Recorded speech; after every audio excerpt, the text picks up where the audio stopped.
ಎಲ್ಲ ಕಾಗದ ನೀನೆ ನನ್ನಯ ಅಂಚೆ ಪೆಟ್ಟಿಗೆ ಏನೇ ಕಂಡರೂ ನೀನೆ ಜ್ಞಾಪಕ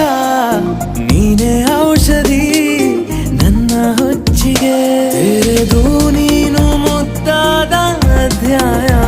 ಸಿಗದೇ ಇದ್ರೆ ತುಂಬಾನೇ ಅನ್ಯಾಯ